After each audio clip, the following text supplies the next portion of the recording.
नमस्कार दोस्तों, मेरे YouTube चैनल पे आप तमाम दर्शकों का स्वागत है। आज हम एक ऐसी घटना से आपको रूबरू कराने जा रहे हैं। ये मैटर 2006 की है।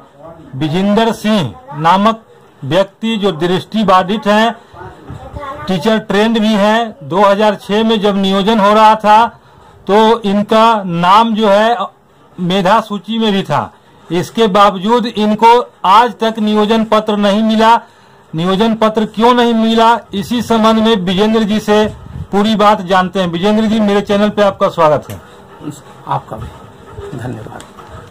हम 2006 में दृष्टिबाधित कोटि में नियोजन के लिए अप्लाई किया था। उस समय हमारे पास वायु सैनिक मेडिकल बोर्ड द्वारा निर्गत प्रमाण पत्र जमा किया था, जिसके आधार पर हमको काउंसलिंग में बुलाया गया था।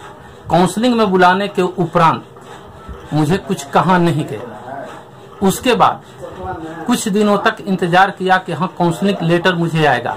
नहीं आया तो मैंने उपायुक्त लोकायुक्त महोदय के यहाँ जा करके हमने पिटीशन दिया कि हमारे ऊपर इस तरह का किया गया है, हमको नियुक्ति पत्र नहीं दिया गया है।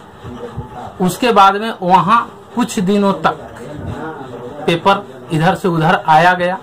उसके बाद में केस का पता नहीं लगा। 2015 में हमको वहां से लोकायुक्त यहाँ से लेटर आया कि आपकी केस की सुनवाई की जाएगी। जब वहां से केस की सुनवाई की जाएगी तो हमने जिला शिक्षा अपीलीय प्राधिकार में गया। उस समय जिला शिक्षा अपीलीय प्राधिकार में जाने के पूर्व हमने दृष्टिबाधित प्रमाण पत्र बिहार सरकार के मेडिकल बोर्ड द्वारा गठित दृष्टिबाधित प्रमाण पत्र के लिए अप्लाई किया। मुझे वहां से दृष्टिबाधित प्रमाण पत्र मिला और उस प्रमाण पत्र को लेकर हमने जिला शिक्षा प्रिय प्राधिकार में जमा कर अपील दायर किया। अपील दायर किया 12 अक्टूबर 2015 को हमको आदेश प्राप्त हुआ कि मेधा एवं योग्यता के आधार पर विजेंद्र सिंह को नियोजन किया जाए। लेकिन बिहटा नियोजन इकाई के द्वारा पैसा नहीं देने के कारण तरह तरह के बार बार हथकंडे अपनाया गया है और आज तक मुझे नियोजन से वंचित रखा गया है।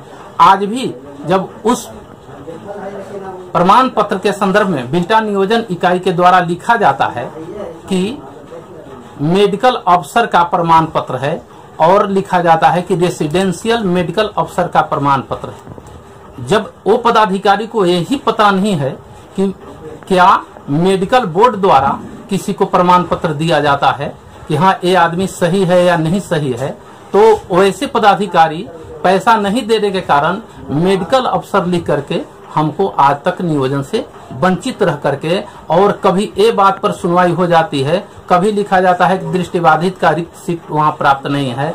अब लिखा जाता है कि आपके जगह पर दूसरे व्यक्ति को बहाल कर दिया गया है, उसको हटाने की आवश्यकता है, इसके लिए आदेश दिया जाए। जबकि 2012 में हमारे जगह पर जिस व्यक्ति शिवनंदन जी का मूसेपुर विद्यालय बिहटा में योगदान दिया था, वो आदमी 15/2/2012 को स्वतः रिजाइन देकर 34,540 कोटि के शिक्षक के रूप में कटेसर मध्य विद्यालय में पदस्थापित। इस तरह से रिक्त भी है, लेकिन नहीं ऐसा किया जा रहा है। पुनः बिहटा नियोजन इकाई ने जब जिला शिक्षा प्रिय प्राधिकार से मांग किया कि विजेंद्र सिंह के दृष्टिबाधित पद के नियोजन के लिए सीट मांगा गया, तो उन्होंने सीट न दे करके पुनः स्टेट अपीलीय प्राधिकार में अवमानना के खिलाफ जाने का आदेश दिया। जबकि सब लोग ये विदित है कि अवमानना के खिलाफ कहीं अपील नहीं होता है, लेकिन वो लोग समय टालने के लिए ऐसा किया। इसके पूर्व ही जब निष्पक्षता आयुक्त बिहार पटना से मिले तो उन्होंने भी इसी बात को लिख करके दिया कि निःशक्त व्यक्ति अधिनियम 2006 के अंतर्गत जिला शिक्षा प्रिय प्राधिकार द्वारा पारित आदेश का अनुपालन करते हुए विजेंद्र सिंह के नियोजन पर कार्रवाई किया जाए। लेकिन उनके भी चिट्ठी को दबा दिया गया। पुनः जिलाधिकारी पटना को मैंने पत्र दिया कि हमारे नियोजन पर कार्रवाई नहीं किया जा रहा। उन्होंने भी लिख करके ऐसा दिया कि हाँ इनके नियोजन पर कार्रवाई किया जाए। लेकिन इस सारे पेपर को दबा करके और स्टेट अपील में जिला शिक्षा कार्यक्रम पदाधिकारी स्थापना केशव प्रसाद के द्वारा ऐसा लेटर दिया गया है, जिस कारण आज तक हम दृष्टिबाधित होने के बाद परेशान हैं।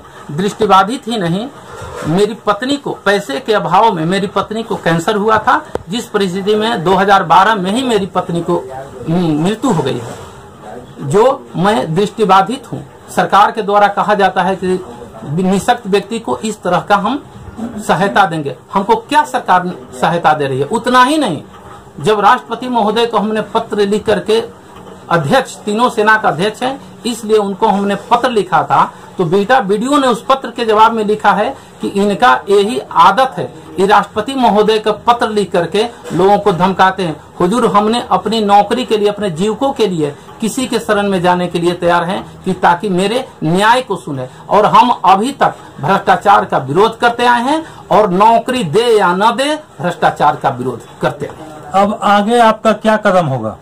जो भी वो लोग केस लड़ेंगे हम वहां तक केस लड़ेंगे, लेकिन भ्रष्टाचार का टोटल पदाधिकारी के खिलाफ करेंगे और टोटल पदाधिकारी के संपत्ति का जांच करेंगे। उतना ही नहीं, अमीरुल्लाह जी से जब मैंने बीओ बिहटा से मिला था तो वो अपने घर में बंद करके मुझे गाली गलौज भी किए थे, जिसका सूचना मैंने बीओ जिला शिक्षा पदाधिकारी को दिया था, बीडीओ को दिया था। उतना ही नहीं, अभी मेरे नियोजन के फाइल में, बिहटा नियोजन के फाइल में बिहटा प्रखंड विकास पदाधिकारी ने जिला शिक्षा प्रिय प्राधिकार को चिट्ठी लिखा है कि इनके फाइल में किसी तरह का कागजात नहीं लगा हुआ है, जबकि 2016 में वीडियो को मैंने दिया था कि बीओ बिहटा ने, अमीरुल्लाह जी ने मुझे कहा है कि आपके फाइल को जला देंगे, आपके जीवन भर नौकरी नहीं होने देंगे जब तक हमको 50,000 रुपया आप नहीं देंगे। दोस्तों, तो आज आपने जाना कि कैसे शिक्षा विभाग भ्रष्टाचार में लिप्त है और एक दिव्यांग व्यक्ति जो टीचर ट्रेंड भी हैं उनको पैसे की वजह से 2006 से लगातार दोहराया जा रहा है, जबकि वो मेधा सूची में स्थान पा गए थे और अंतिम मेधा सूची में भी अंक स्थान पाए हुए हैं। 12 अंक पर मेरा निर्धारित है। आज 12 साल हो गए और ये दर दर की ठोकरें खा रहे हैं। इनकी आर्थिक स्थिति काफी दयनीय हो गई है। तमाम दर्शकों से निवेदन है, आग्रह है कि इस वीडियो को इतना शेयर करें कि इनको न्याय मिल जाए और मेरे चैनल को जरूर सब्सक्राइब करें ताकि आप ऐसे ही सच्ची घटना और ऑथेंटिक न्यूज लगातार पाते रहेंगे।